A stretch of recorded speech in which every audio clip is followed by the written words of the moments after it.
Bom, então eu vou apresentar esse artigo aqui hoje, que fala um pouquinho sobre manejo de estratégias para tratamento da nefropatia por IgA, baseado em apresentação clínica. É um artigo feito aí pelo pessoal de Madrid, na Espanha, tem um argentino aí no meio. Tá? Eu deixei um título que não é o título do artigo, mas que poderia ser que tratando fenótipos, não apenas números, uma leitura crítica da nova proposta para nefropatia por IgA. E trata-se de uma revisão narrativa que tenta resolver um problema que a gente tem muito real na nossa prática clínica, né? Que é um descompasso entre os pacientes que são incluídos nos estudos da nefropatia por IgA e os pacientes que a gente vê no ambulatório, na enfermaria, que têm apresentações clínicas diversas, né? Eu não vou falar nada sobre fisiopatologia, né? Eu só pus um desenho para a gente lembrar. O artigo vai focar mais aí nas questões relacionadas ao tratamento. Então, um resumo rápido, né? O tratamento para nefropatia por IgA, ele está mais complexo, né? Cada vez mais complexo e também muito promissor, né? Uma era aí de lançamento de novas drogas, né? Para IgA e para outras glomerulopatias que têm prometido aí muita melhora nos pacientes, principalmente em proteinúria, taxa de filtração glomerular também. Então, a gente tem visto isso acontecer aí nos últimos anos, né, com uma velocidade até impressionante, né? Os ensaios clínicos randomizados, eles focam principalmente na proteinúria não nefrótica, em pacientes, né, com uma proteinúria não nefrótica com função renal relativamente preservada. E o artigo ele vem propor para a gente um algoritmo baseado em apresentações e fenótipos clínicos, né? Então, aquele paciente que vai se apresentar com um quadro de proteinúria e hematúria, um quadro de hematúria macroscópica, formas atípicas, gestação e transplante. Então, qual que é o problema que o artigo tenta resolver, né? A maior parte dos trials acaba incluindo um recorte estreito de pacientes, né? Nos cenários, né, que a gente esbarra na prática clínica, como a glomerulonefrite rapidamente progressiva, forma crescêntica, síndrome nefrótica, hipertensão maligna, MAT, gestação e transplante, acabam ficando à margem desses trials principais, né? E ele traz uma questão que é a hematúria ainda subexplorada como marcador prognóstico de atividade, né? A gente tem discutido isso em alguns artigos nos últimos meses aí, né? E ele traz isso como com importância de um conceito para o tratamento. Então, a gente se pergunta, né? Quais variáveis que devem guiar a nossa decisão clínica, né? Que a gente poderia destacar, né? Então, a proteinúria, a hematúria, a taxa de filtração glomerular e o declínio da função né, renal ao longo do tempo, né?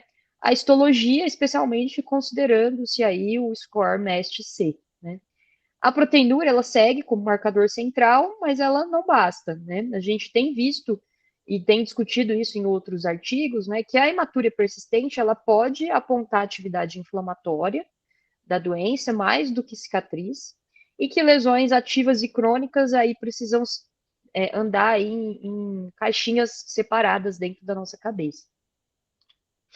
Então, inicialmente, né, se a gente for dividir aí o tratamento da IgA em 3 pilares, a gente pensaria em um pilar de suporte, né, que vai tentar aí atacar, né, a parte principalmente hemodinâmica, né, então, inibidor do sistema renina-angiotensina-aldosterona, mudança no estilo de vida, inibidor da SGLT2, diuréticos, antagonistas do receptor mineralocorticoide, são um dos pilares pilar né, inicial aí do tratamento, né? Depois, um outro pilar que vai focar na parte de imunomodulação, né, que aí vem corticoide, principalmente, e micofenolato, e terapias direcionadas, como Nefecon, terapias direcionadas para o APRIL e BAFF, terapias anticomplemento e antagonistas do receptor de endotelina. Então, da terapia de suporte às estratégias imunológicas e dirigidas, a escolha vai depender menos de um único valor de proteinúria e mais da combinação entre proteinúria, hematúria, função renal, histologia e contexto clínico. É basicamente isso que ele vai propor aqui nesse paper. Então, se a gente fosse pensar aí resumidamente, numa frase modelo, né? Se a gente não tem hematúria relevante, a ideia vai ser pensar mais em medicações antiproteinúricas e que ataquem, né, que cuidem mais da parte da hemodinâmica. E se a gente tiver uma hematúria relevante, lesões ativas, a gente vai pensar mais em terapias de imunossupressão e imunomodulação. Então, aqui, dividindo, não sei se ficou um pouco pequeno, né? Mas dividindo o paciente já de acordo com os fenótipos. Então, aquele paciente que se apresenta com proteinúria, hematúria, com ou sem alteração da taxa de filtração glomerular. Então, se a gente for olhar aqui na coluna da esquerda, se você tem uma função renal estável e uma proteinúria maior do que 0,3 gramas por dia, você vai tentar otimizar o tratamento conservador e dar inibidor do sistema renina-angiotensina-aldosterona até na dose máxima tolerada. Vai reavaliar esse paciente num período proposto aqui pelo paper de 3 a 6 meses. A proteinúria melhorou, ok, seguimos. Se a proteinúria segue maior do que 0,3 gramas dia, além do tratamento otimizado inibidor do sistema renina-angiotensina-aldosterona, você vai adicionar inibidor do SGLT2. De novo, vai reavaliar o paciente num período aí de 2 a 3 meses. Proteinúria caiu para um valor menor que 0,3, seguimos. Agora, a proteinúria está maior do que meio a 1 grama por dia e eu não tenho hematúria, o paper sugere para a gente adicionar espazentana como medicação nesse contexto, e aí você continuaria com tratamento clínico otimizado, inibidor do SGLT2 e espartano. E aí tiraria o inibidor do sistema renina-angiotensina-aldosterona. Agora, se eu tiver um paciente com uma proteinúria maior que meio a 1 grama dia, com uma hematúria significativa e com lesões ativas, aí então eu vou pensar mais em tratamentos imunomoduladores que tenham a parte de imunossupressão.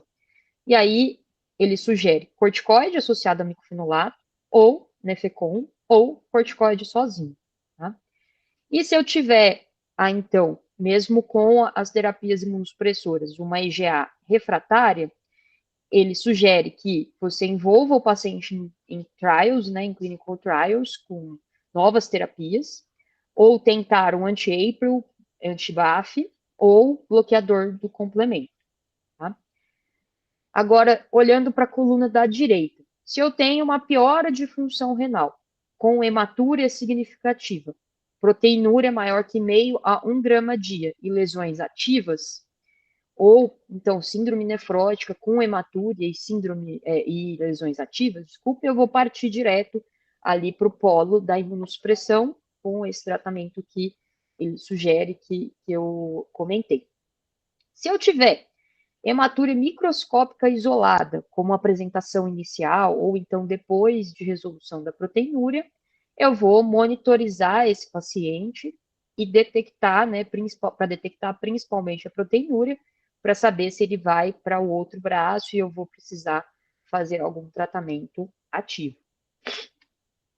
Então, quais são os pontos fortes dessa estratégia? Ele integra mecanismos de ação com o fenótipo, recoloca a hematúria no centro da discussão, né?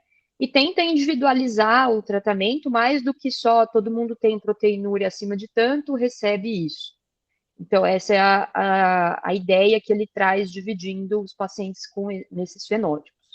Mas, para a gente observar algumas fragilidades, né, desse esquema, ele não deriva de nenhuma comparação head-to-head, né? Então, ele não faz separa, não tem um estudo separando um grupo, outro grupo e comparando, né?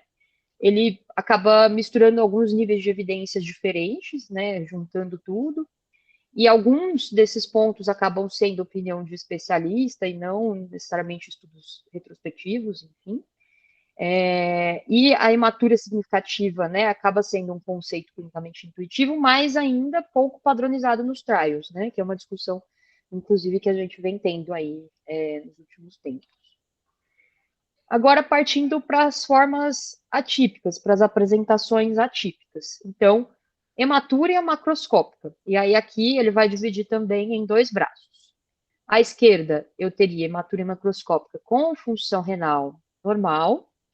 E aí, se eu tenho suspeita de IgA, né, a coincidência com infecção do trato respiratório, hematúria dismórfica, excluir outras causas de hematúria, né, principalmente alterações do trato urinário.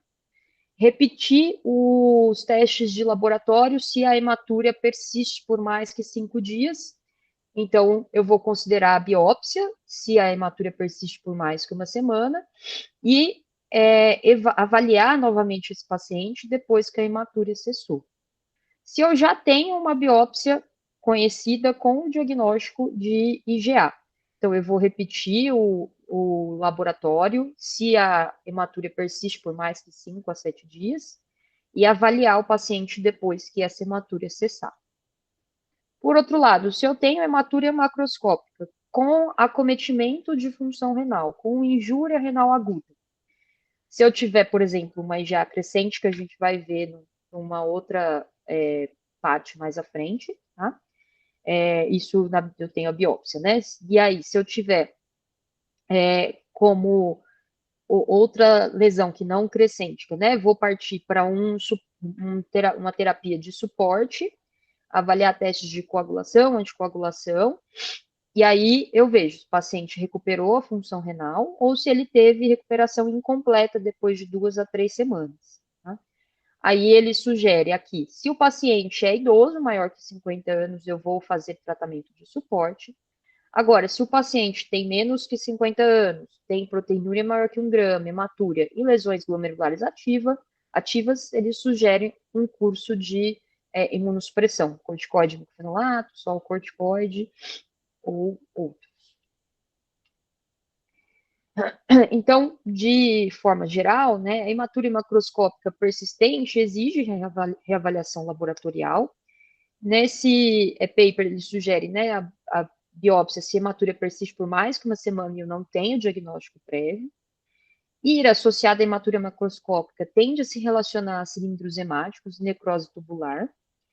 Em pacientes jovens com recuperação incompleta e componente de lesão ativa, admite-se aí uma tentativa de imunossupressão. Já em pacientes mais idosos, ele usa um corte de 50 anos aqui, os dados já são um pouco menos animadores. Então, de apresentações atípicas, né? A IgA crescêntica ou uma glomerulonefrite rapidamente progressiva, eu utilizaria corticoide, ciclofosfamida e microfenolato. Se eu tiver uma síndrome nefrótica pura, ele sugere que a gente trate semelhante ao que a gente faz na doença de lesões mínimas. Agora, se eu tiver hipertensão maligna, um espectro de MAT, né, na biópsia, ele sugere um controle pressórico estrito, com máxima dose de ECA tolerada, associado a outros agentes, quando necessário, e um curso curto de bloqueador do sistema complemento, como, por exemplo, eculizumab ou pitacopan. Tá? Lembrar que a nefropatia por IgA, ela não é um fenótipo único, né? Às vezes a gente pode estar diante de uma doença inflamatória mais agressiva, às vezes de um padrão podocitário superposto, ou até às vezes de um eixo microangiopático. Agora, se eu tiver IgA e gestação, tá?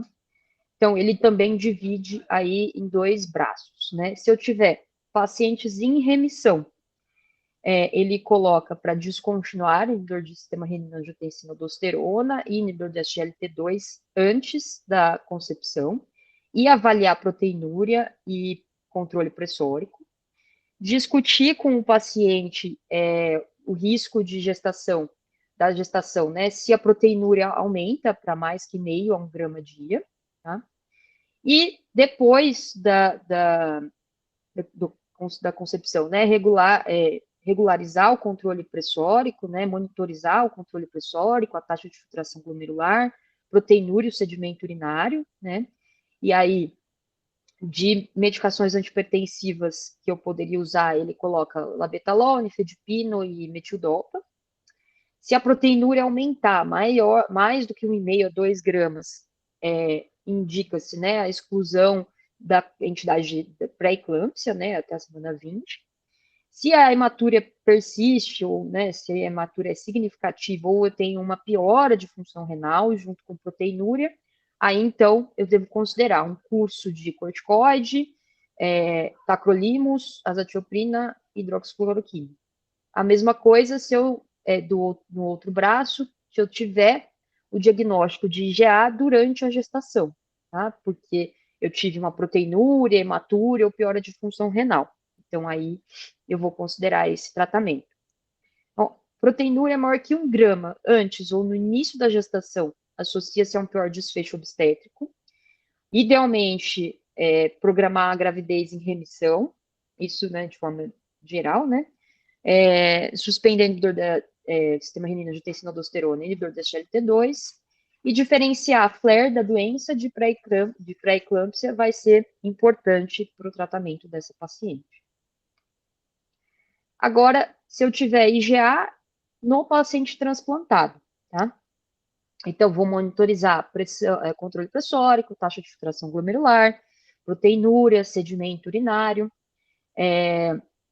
Se eu fizer a biópsia, né, do enxerto, eu vou avaliar principalmente se eu não tenho recorrência da IgA no enxerto, né? Se eu tiver, eu vou fazer vou avaliar, né, o MEST score, otimizar tratamento clínico, o inibidor do sistema renina-angiotensina-aldosterona na dose máxima tolerada. E aí, se eu tiver uma proteinúria maior do que 0,3 gramas dia, eu vou associar inibidor da SGLT2. Se essa proteinúria ficar maior do que meio a 1 grama dia, sem hematúria, eu vou optar por esparlazentana. Se essa proteinúria ficar maior do que meio a 1 grama dia, mas com hematúria significativa e com lesões ativas, eles sugerem um curso de altas doses de corticoide, titular as doses de micofenolato e bloqueador do sistema complemento, tá? Se eu tiver concomitante aí lesões com MAT ou deposição de C3 e C4d na biópsia, por exemplo. Então, de forma geral, a recorrência ela é frequente, mas subestimada. O sedimento urinário e a biópsia do enxerto são centrais nesse diagnóstico.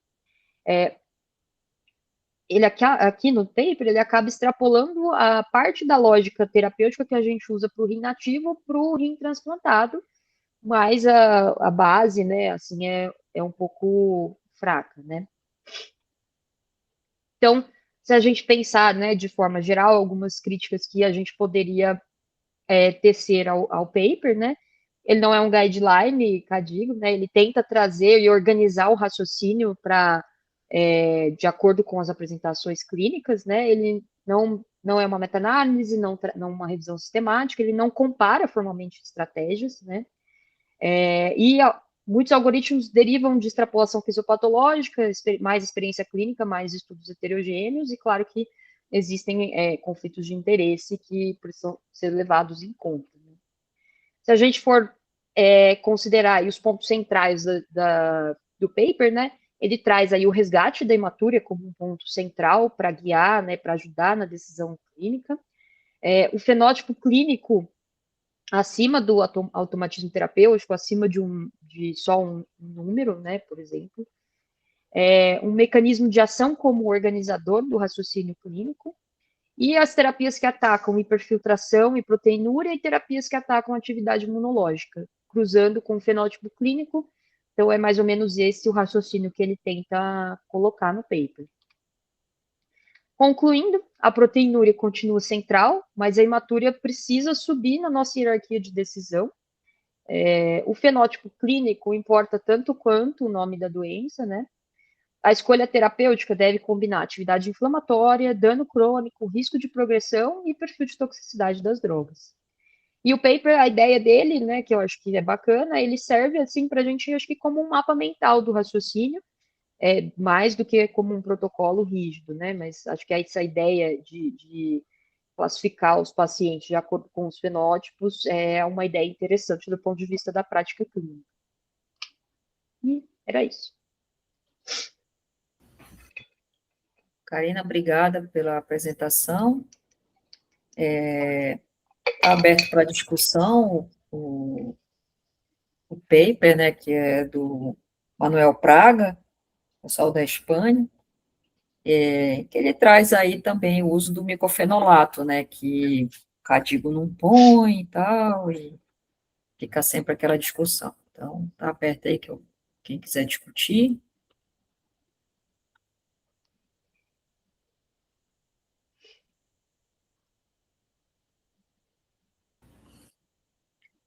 Bom, então eu vou começar enquanto vocês pensam aí. Na verdade, eu gostei, assim, do paper nesse sentido que ele põe o uso do micofenolato como uma proposta, diferente do Cadigo, e ele, no texto, ele escreve que o Cadigo faz aquela ressalva, o trial do micofenolato que deu certo, que foi o micofenolato com uma dose baixa de prednisona, e o micofenolato sozinho foi em chineses, e ele cita que o Cadigo fala que foi tentado em caucasianos e micofenolato não funcionou. Mas aí ele cita 3 trabalhos de micofenolato que foi realizado em caucasianos e que funcionaram. Eu fui até dar uma olhada, o mais recente ele é de 2022. Então, eu acho que é até um trabalho que talvez valha a pena a gente apresentar depois aqui, porque serve de arsenal para a gente começar, assim, a prescrever o micofenolato. E aí ele faz uma crítica interessante, por que que num trabalho o micofenolato não funcionou e no outro funcionou? E ele dá uma explicação muito interessante, que o trabalho que o micofenolato funcionou, e ele defende o uso do micofenolato, é quando você tem hematúria e proteinúria que estão expressando lesões ativas, né, na biópsia renal. Então, proliferação endocapilar, crescentes, uma hipercelularidade mesangial. Então, que o uso do imunossupressor seria interessante para você não usar o corticoide sozinho, com efeitos colaterais, se usar o corticoide em dose baixa com micofenolato, ou até mesmo micofenolato sozinho, né? E a hematúria seria a expressão dessas lesões ativas, né?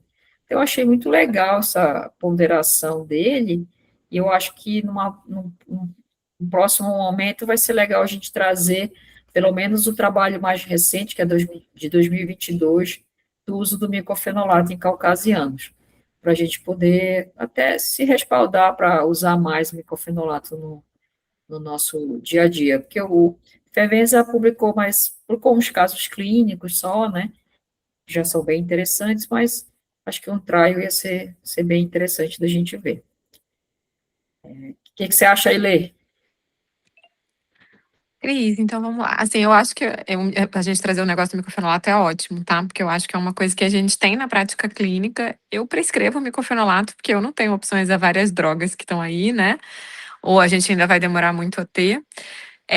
Mas eu acho que aí é uma ideia que realmente é legal a gente trazer os trabalhos para a gente entender mais. O que o Cadigo fala é exatamente isso, né? Que foi controverso na população caucasiana, o resultado só foi definitivo na população chinesa.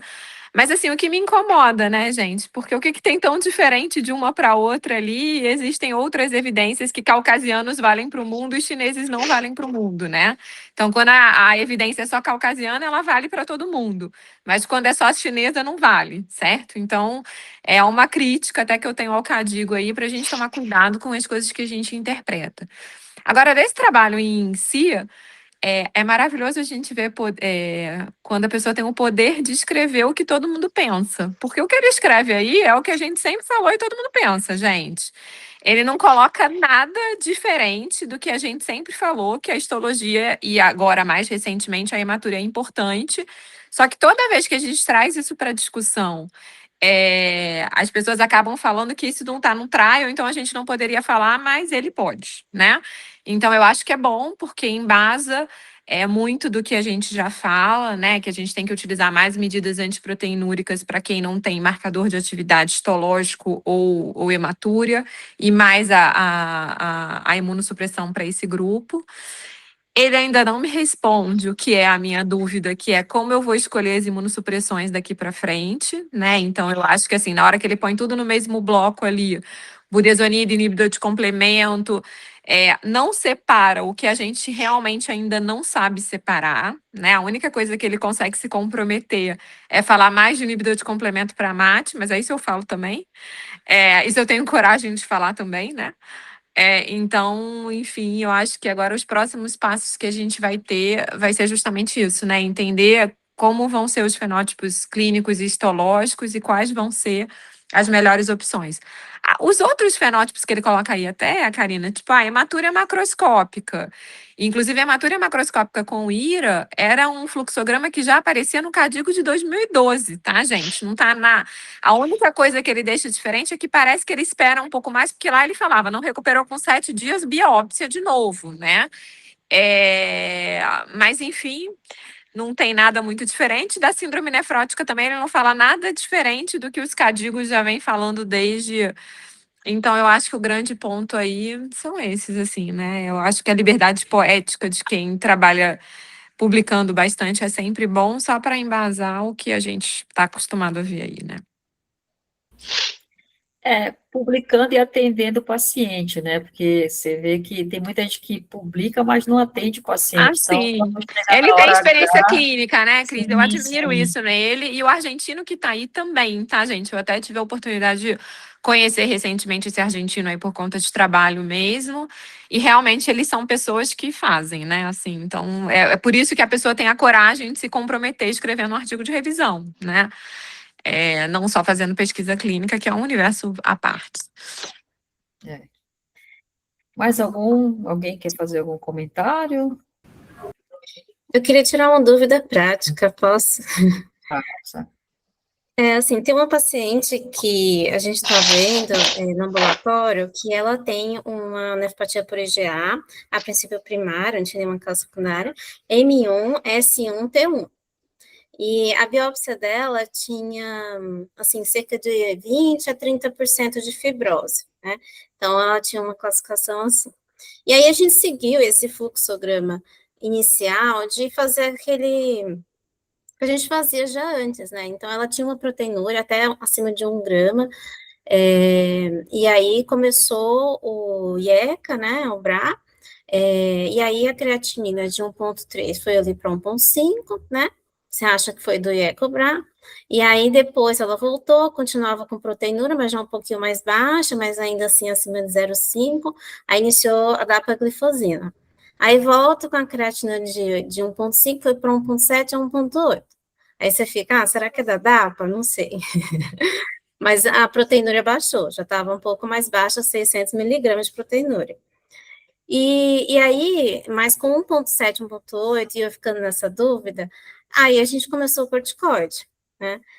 Mas eu queria perguntar exatamente isso, porque se a gente seguir esse fluxograma, vai ter aquela perda da taxa de estação glomerular associada a essas medicações antiproteinúricas, e aí fica essa questão, né? Será que a gente inicia mesmo tudo concomitante, como sugere o CADIO, quando você tem mais proteinúria? Porque se você seguir esse passo a passo, às vezes você encontra esse embate, assim, na clínica. É claro que com S1 e T1, eu pensaria mais que ela possa estar progredindo, né? Ainda mais com 20 a 30%. Mas eu fico nessa dúvida, eu não sei o que vocês pensariam. E tem hematúria também. Então, Sá, você sabe que a gente, você está falando, tem um paciente igualzinho, assim, também aqui no ambulatório, que, assim, a primeiro momento, quando eu via, assim, a proteinúria, vamos dizer assim, sendo controlada, eu até falei que essa creatinina, assim, essa creatinina é um pouco de evolução ali da doença, não sei o que e tal. Mas aí depois, revendo um pouquinho da DAPA, e até o Manuel Praga fala, que a DAPA ela até controla assim, a proteinúria nos trials, mas a perda de função, ela segue. E aí o Manuel Praga deixa até um pouco de dúvida o quanto que essa associação com a DAPA também é um pouco causadora, né? A exemplo do que a gente viu quando associava enalapril e losartana. Então, assim, a dapaglifosina, todo mundo está usando, mas agora eu vou ficar um pouco mais de olho nisso. E aí, quanto à imunossupressão, eu acho só se você considerasse essa hipercelularidade mesangial algo importante, e aí, esse importante, talvez a hematúria, né, poderia te dizer, né? Mas, Porque depois do corticoide, ela voltou com 2 de creatinina. pois é, E continuou piorando, né? foi piorando. Então, fala aí, Lê. Então, aqui, gente, eu acho que é uma situação um pouco difícil, né, da gente raciocinar, porque assim, a gente sabe que essas drogas que têm efeito hemodinâmico, elas vão baixar a proteinúria, certo? Então, eu acho que a gente tem que estar preparado para ver esse resultado. A creatinina, a gente tem aquela coisa que pode subir pouco, né? Então, a gente acaba aceitando essa diminuição, porque a gente está diminuindo a hiperfiltração. Só que, para mim, a grande questão aqui é que esse efeito não vai ser suficiente para se o paciente tem uma atividade por trás que está causando isso. Isso eu não estou falando nem só para IgA, né? É para a gente pensar como glomerulopatias em geral. Então, se existe um substrato que é inflamatório, o controle hemodinâmico melhora a proteinúria, provavelmente até pode retardar a progressão da doença, mas não resolve a inflamação que a gente tinha ali. E aí eu acho que nesse contexto, talvez principalmente tendo marcador histológico e tendo hematúria, por isso que eu acho, Sabrine, que a resposta tem que estar aí, né? Apesar da redução da proteinúria, com esse aumento da creatinina associado, a hematúria persistiu no nível que estava, persistiu aumentando, eu pensaria em associar sim. E aí, como a gente tem corticoide, a gente também sabe que o corticoide às vezes tem os efeitos. A gente vê isso na prática, né? Quando a gente dá corticoide, sobe ureia, às vezes sobe um pouco creatinina e tudo mais. Então, aí a pergunta que eu te faço agora é: a creatinina foi para 2, mas a hematúria melhorou com o corticoide? Para a gente imaginar se depois a gente teve algum efeito ou não. Porque eu acho que a resposta que a gente vai ter que ver é nesse sentido, entendeu? De novo, né? Alguns casos são mais difíceis, talvez um doente seja melhor da gente tratar quando ainda não tem T1, por exemplo, né? E aí a gente tem mais espaço para pensar nesse raciocínio que eu estou falando, mas eu acho que a resposta vai estar nisso, na hematúria, né? Acho que cada vez mais a gente tem recorrido a isso, não só a proteinúria, né? Não só o efeito na proteinúria. Gente, eu vou tirar então uma dúvida da dúvida da Sabrine. Se a gente levar em consideração esse paper e o que a gente vem discutindo, paciente assim, que já tem uma proteinúria, tudo bem, tem um pouquinho de fibrose? Tem, mas assim, tem proteinúria, tem hematúria, já tem alteração de função renal, a gente não teria que entrar desde o início com uma imunossupressão? Junto com o antiproteinúrico, essa pessoa que já tem uma atividade inflamatória, assim? Eu vou dar minha opinião baseada em nada. Fala, Cris. Não, desde que você acredite que essa perda é por uma causa inflamatória. Se, por exemplo, ele só tiver glomerulosclerose, então S1 e fibrose intersticial, a resposta é não. Mas, assim, eu acho que... Não, junto, nesse caso da Sabrine, por exemplo. Não, nesse caso da Sabrine, por exemplo, eu vou falar assim, quando a gente não teria dúvida da imunossupressão, né? Hipersolaridade endocapilar crescente. Aí eu acho que o que pega no caso da Sabrine, é o comprometimento mesangial. Então, era um M1. Né? Então, esse M1 está dando uma hematúria que até o Fervenza, uma hematúria que você percebe que é um valor elevado e mantida, eu consideraria esse M1 uma inflamação importante.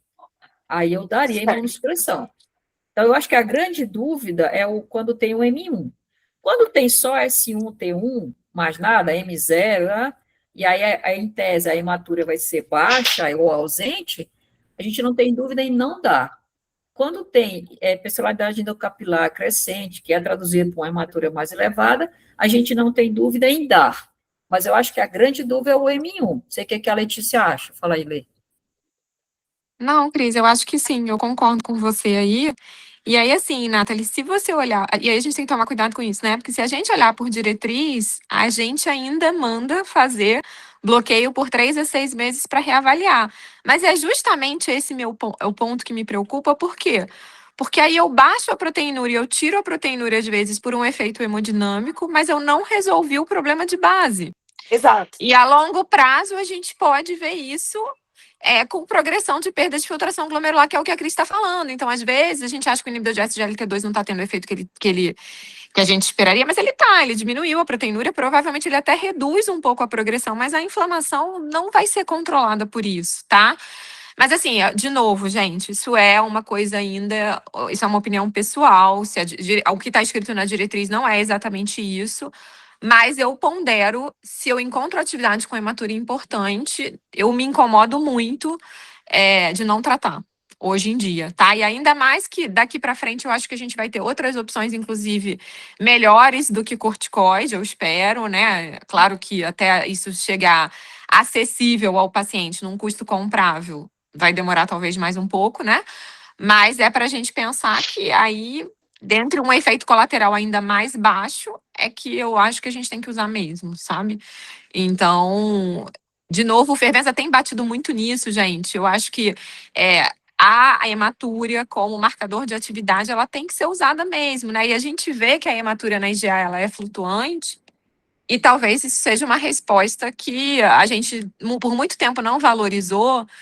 E aí, assim, o meu ponto aqui principal é que eu acho que a gente criou um conceito de que quem tem hematúria macroscópica até tinha melhor prognóstico. Mas por que quem tinha hematúria macroscópica tinha melhor prognóstico? Porque a gente achava esse doente mais facilmente. Ele era diagnosticado e acompanhado mais facilmente, muito provavelmente. E aí a gente ficou na cabeça por muitos anos que a hematúria não era deletéria. E, na verdade, a gente que estava interpretando muito erradamente o que estava acontecendo, tá? Essa é a visão que eu consigo ter aí como geral, né? Legal, Lê, isso aí. Obrigada. Mais algum comentário? Beleza. Então, não na próxima quinta, mas numa outra, a gente traz o artigo da IgA com micofenolato, só para a gente dar uma discutida. E na próxima quinta, eu estava querendo apresentar um artigo de C3, mas eu não sei se já foi apresentado. Então, vocês que têm memória melhor que a minha, eu vou mandar no grupo e vocês falam se foi apresentado ou não, tá bom? Ele é do ano passado. Então, tá bom. Valeu, Beleza? gente. Valeu, Feliz dia do Rim para todo obrigado. mundo. Beijo para Você vocês. também. Tchau, Tchau. tchau. Tchau, gente. Até Muito logo. obrigada. Tchau, Feliz dia do Rim. pessoal. Feliz dia do Rim. Tchau.